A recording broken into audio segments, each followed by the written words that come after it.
Hello everyone, my name is Joanny and welcome to Love Qualified, a ministry that is dedicated to encouraging others to experience the sovereign love of the one true God who has qualified us to be his beloved ones. I am the author of the 30-day poetry devotional called Outpourings of a Beloved Heart, and I am also working on two novels at the moment. The first one is a YA contemporary Christian fiction set in the US, even though I live in the UK, and the second one is another YA contemporary Christian fiction set in my home country, Cameroon. In today's video, I am finally going to be reviewing Mission Hollywood, yes, by the amazing Michelle Keener.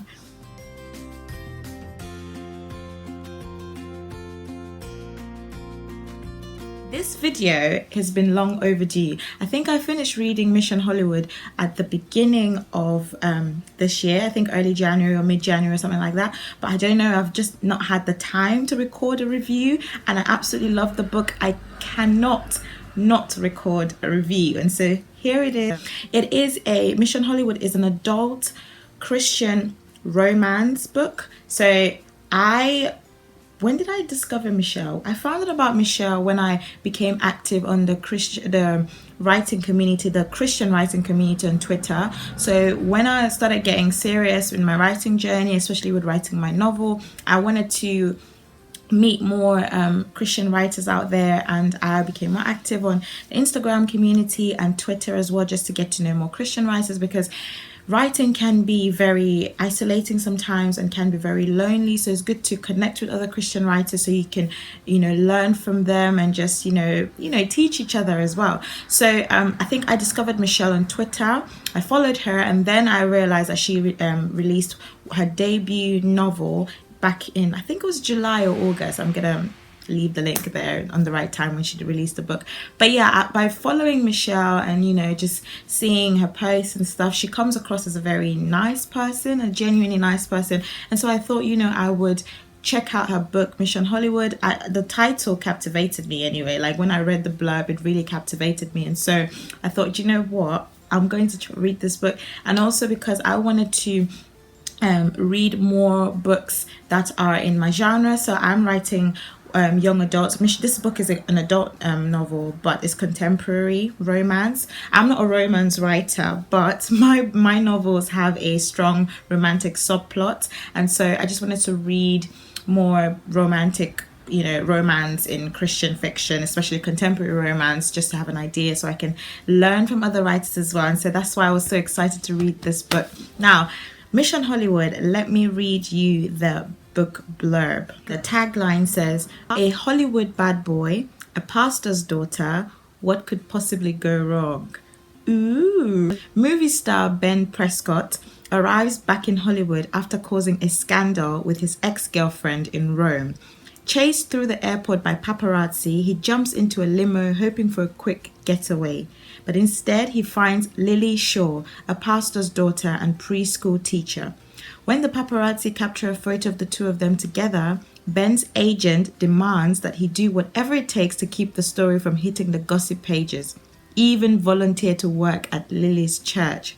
Sparks fly as the movie star and the pastor's daughter work side by side. When Lily accompanies Ben to the premiere of his latest movie, Hollywood takes notice.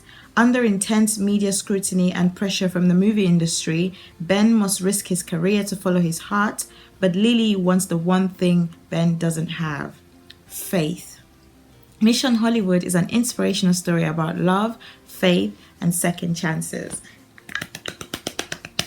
Oh my gosh, now that I'm just reading the book blurb, I don't know why I'm so excited, because I've already read the book. Like, the book, I actually genuinely loved the story. I loved reading about Ben and Lily's story. I loved how the inciting incident took place from the very first chapter. That's good, because it kept me wanting to read more, because there were so many times when I found myself not being able to put the book down because I just wanted to know what was going to happen next. And just because I loved how the book started. Lily had just come back. So Lily's, I think, about 23 years old, so she's about my age. So I was able to connect to her relate with her. She was a very relatable character and that's why one of the things I loved about her. She'd just come back from visiting her best friend Kate, who lives in another city but who used to live in LA with them, and then she moved to another city. And so she'd come back, and so she was at the airport, and her brother, Lily's brother Noah, her older brother, he has a limo business, so he drives limos, and so he comes with the limo to come and pick her up from the airport. And then when they're about to leave, this guy, Ben Prescott, this random guy who Lily doesn't know, jumps into the limo thinking that was his limo, that the Noah had come to pick him up. And so paparazzis come, and then they're taking photos and stuff, and the next thing you know, the photos are all over the papers, the tabloids, and all that kind of stuff. But Noah still offers to drive Ben to his home, or close to his home, or whatever. And you could see that he was running away from something. So he had just caused a scandal in Rome when he had his movie premiere. His ex-girlfriend had said some things about him and to the tabloids, and so people were after him, really. Paparazzi were after him, trying to question him, to give a statement and blah. He just wanted to run away from everything. But sitting at the back seat of that limo with Lily, that very short interaction that they had, even though he was a little bit drunk, because I think he was drinking, I can't remember now. And they talked about so many things. Like, Lily didn't judge him. She just looked at him, and all she expressed there was love, and like love towards him, and sharing the gospel with him as well. Like, she wasn't even shy to speak to him about God. And then she realized that he wanted nothing to do with God. He expressed some things that he had been through when he was younger, and things about his family which had made him leave home and come to LA. And that just basically showed a little bit about his, like, what he was thinking and how Lily was as a person as well. And that short interaction was it was very nice to see how when we meet people for the first time and we hear about their backgrounds, the very first thing that we want to do is judge them and say, how did you get here in the first place? But Lily, I loved Lily's character. She's very calm and collected, and kind of like her father, a little bit like her father, I would say. In her father is a pastor, Evan Shaw, and so they're kind of similar in the way that they are calm, collected, and when it comes to the way they treat other people. So it was really nice to see. But anyway, Ben sort of steps on Noah's toes when he hits on Lily, and so Noah throws him out of the car, out of the limo, just abandons him on the road, just stranded, and I think he had to walk the rest of the way home. So that was funny. But anyway, he gets back home, and then his agent comes and tells him, look, you need to go and find this girl. You need to pay her family, pay their pastor, pay the church, whatever, do everything it takes to make sure that she doesn't say anything to tabloids, because then she could ruin your career and blah blah blah. So then now he goes to find Lily, and so he finds Lily. She's her father is a pastor of a church called Hollywood Mission, and she sings in the church. She leads worship at the church. She's a preschool teacher as well for the children of the members of the church. And her brother, obviously, as you mentioned, her brother Noah drives a limo, but they're very involved in ministry. And Lily lost her mom. So she lost her mom, I think, a couple of years before the story starts, to cancer, unfortunately. But they're a very close-knit family, and they help each other. It was really nice to see the family dynamic all throughout the story. I really loved her father, the Pastor Evan Shaw. He's very nice. And so he comes then to Hollywood Mission to find Lily, to pay her, and then she's obviously like, boy, bye, I'm not going to be bored, I'm not interested in you or your life, I'm not going to say anything to the tabloids, I'm not interested in your story, get out, I don't want your money, leave. And so she was a bit offended that he came to buy her out, buy her silence or whatever. But then while he was leaving, obviously he felt bad, because then he didn't want her to hate him, but he had to do that because his agent told him to do that, because he knew that was going to benefit his career. And so as he was leaving, he meets Noah, who is who is Lily's brother, and he basically blackmails him to start volunteering at the church. And he's saying, you know, I've had a lot of people call me, leave me voice messages. If you don't volunteer at the church, you know, I'm going to call them and tell them everything I know, blah blah blah. And so that's how he starts helping them out at the church, volunteering and stuff. His agent flips. His agent's like, do you know what? Like, you can't be doing this. Like, wow, like, you're a bad boy, you're supposed to be a Hollywood bad boy. What the hell are you doing in the church? Like, what are you doing? What exactly are you doing? But anyway, the more time that Lily and Ben spend together, the closer they get, the more they get to understand each other. So much so that he even invites her to his next movie premiere, and then that's when everything goes haywire. Like, she comes to the movie premiere, and then obviously, like, she's not, I feel like Lily was a little bit naive at some points. Like, she was very she was kind of like an egg, you know, like a very protected. Like, Ben was the mother hen, like protecting the chicks and stuff, and so she was very vulnerable, very fragile. She wasn't very realistic at certain points, and so that really, you could see with some of the decisions that she made and how she just agreed to certain things. And I'm just like, girl, you need to think. You know, like, someone, you know, you just need to think. You're kind of naive, and, you know, no, you need to think first before you speak and do certain things.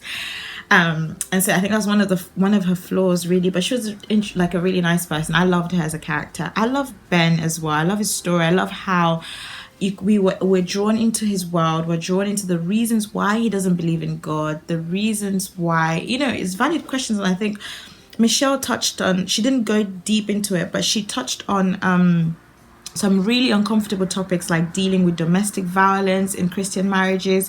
You could tell from the get-go that it was a Christian that wrote the book. So a lot of the times, some Christians write a book and they say it's a Christian book, but they never reference God or mention him or have themes or anything like that. You know, there's a difference between a Christian writer and a writer who is a Christian. Okay, so you could tell that this is a Christian book, and so I really love that it didn't shy away from all these hard questions.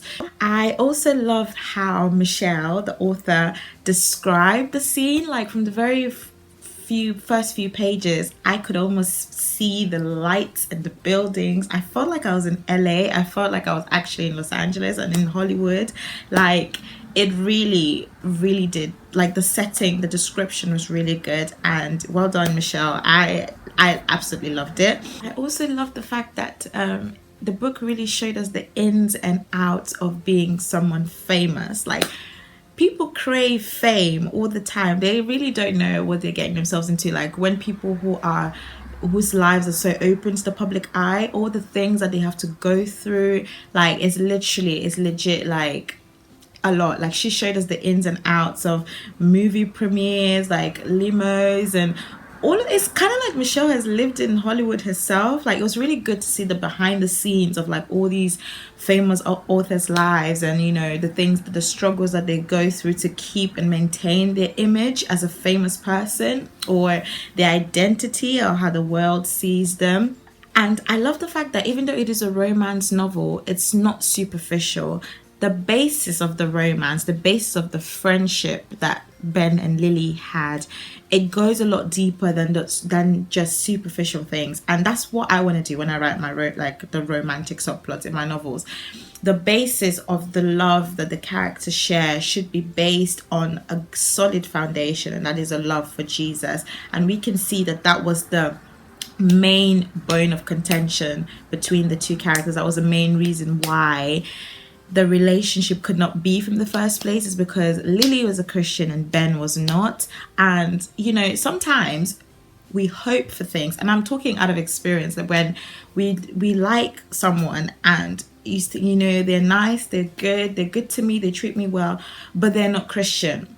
And talking from a girl's point of view, we want to change them, we want to preach to them, we want to hold on to hope that they're going to change. But if this person does not believe in God, if this person does not love God, it cannot be, you know, we're going to be unequally yoked. And, you know, this book touches on that, because obviously, even though they were getting close, and, you know, really getting to like each other. You could tell that Lily liked Ben, Ben liked Lily, but they could not be together because Ben was not a Christian. And so it was just really hard to read how, you know, they were so cute together and just see how their relationship developed, and then find out, you know, we can't be together because you're not Christian. And so, you know, it's just like, it was really sad to read that. So that hit home a little bit for me. And so it was really good to see that representation, or that being talked about, or that being the center of the whole book. And I thought that was good. The one critique I have about this book, the very one thing, the only thing I have to say that I would critique in this book, was the fact that I wish that Pastor Evan, Lily's father, I wish that he would have been more involved in advising her when she and Ben started getting close. So I feel like as the father figure, even though he's very open, like I love his character, I love him as a person, I love how kind-hearted he is, and how he's training up his children in the same kind-hearted way, and how to serve others and be like a perfect example of like following Jesus' example, serving the community and all of that. But I feel like when Ben and Lily started getting close, as a father, I feel like that would have been the time when he would have cautioned her. I'm sure in real life he would have said something, but we weren't shown that in the book, and so it felt like he was okay with it. Okay, and maybe he was just letting her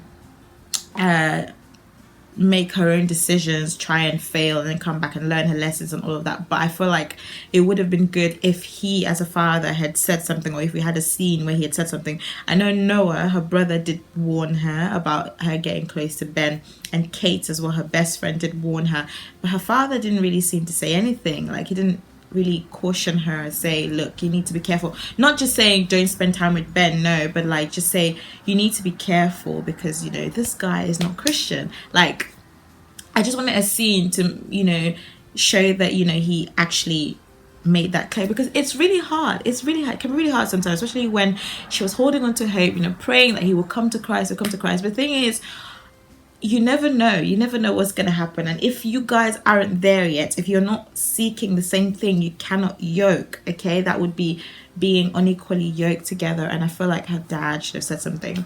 But that's the only thing I have to say about this novel that I didn't really like. Oh my god, if you are used to like the Save the Cat beat sheets, the lowest point of the Dark Night of the Soul beat for this novel hit me hard. There is actually I would say it's a bit of a twist, or something that just happened that was unexpected, and I was literally like, what are you doing, Michelle? This is supposed to be a romantic comedy. Why do I feel so sad? I was literally like, no, why would you do this to my heart? I cannot deal. Oh my gosh, just thinking about it, it was actually a twist. I was not expecting it at all, and like I was just really sad. Like reading, I was just like, I just need to get to the end. Like this needs to pass. Like this bit needs to pass, because, you know, I can't just be reading about this. But anyway, yeah, so that bit, like Michelle did well with that bit, because I literally was not expecting it at all. And obviously, because it's a romantic comedy, we do know that the guy was going to get converted in the end, and so they're going to end up together and blah blah blah. So I'm not spoiling or anything, but his conversion story, the way Ben was converted, like, I actually loved it. It was done in a way that I didn't predict it was going to happen. And it reminded me of the Apostle Paul's conversion when he was on the road to Damascus, and when Jesus appeared to him and blinded his eyes, and then, you know, from then on God changed his heart, and then he was no longer Saul, the persecutor of Christians. He was now the Apostle Paul, a rigorous, you know, apostle of Jesus Christ. And this conversion story, what happened to Ben, how he came to Christ, or how he surrendered his life to Christ, reminded me of the Apostle Paul's story. And it just gives us, you know, it's hope. It just gives us hope that when we do, like, our prayers for the lost are not in vain. Like, if you have that person who you're praying to come to Christ, like, keep praying. We never know when God's gonna do it. What we do know is that we need to pray without ceasing, and that just gave me hope. I'm sure the Christians in Damascus were feeling hopeless because they heard that the persecutor was coming to kill them, but God just stepped in at that moment and just said, look, Paul, you know, you're not gonna do this, bow to my will, all of that kind of stuff. And so I just think that, you know, Ben's conversion story in this book kind of reminded me of that. And it was a point where I was literally like, how are things gonna turn around from here?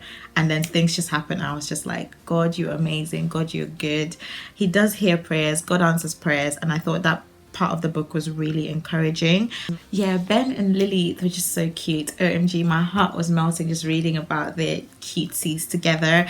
I still had a lot of questions at the end of the book, and even though I had a lot of questions, I didn't fret too much because I knew that it was part one of a 3-part series. And so I was like, okay, so I still have a lot of questions, but hopefully these questions will be answered in book 2 or book 3. The ending was so, I like how it was like an open ending. So it ended, but it didn't end. So it ended, but you were like, okay, this is not the end. There's so much more coming. And so there was just so many ways in which the story could have continued, and so it just kept me guessing on what book 2 was going to be about. So after I finished reading the end of the book, I thought maybe book 2 was going to be about Chris and Kate. Chris was one of Ben's friends, and Kate is obviously Lily's best friend. But book 2 is coming out March 10th, and it is about Noah. So Noah is, okay, Lily's brother. So it's going to be his own story, and it will be a continuation. So it was going to continue from where book 1 ended, and I'm so excited. I am excited to be part of the launch team for book 2, and book 2 is called Made in Hollywood. I'm going to leave the book cover here. The book cover is so beautiful, but I'm not going to talk about book 2. I started reading it. I'm part of the book launch team, and Michelle so very kindly sent me an arc of the book, and I've started reading it, and I'm chapter 5, and all the feels. So I'm going to post a review of that book on book 2, Made in Hollywood, on the week of the release date, which is March 10th, and I can't wait to finish reading and to read more about Noah's story. So yeah, that's my review for Mission Hollywood. I absolutely love this book. I'm looking forward to reading more works from Michelle. I love her writing. I love the message she passed across. I just love it. It was amazing. I would recommend that you read it if you're looking for a nice love story, one that includes God, or one where God is at the center. You know, it talks about themes, Christian themes, not just adding God, but God is actually at the center of the book. So I would definitely recommend Mission Hollywood by Michelle Keener. Let me know what you're reading at the moment, or if there's any other books that you would recommend me read. I'm hoping to read many more books and do many more reviews this year, because this year is my year of reading so many books. Okay, thank you guys so much for watching. Hope you have a lovely day, and God bless. Bye.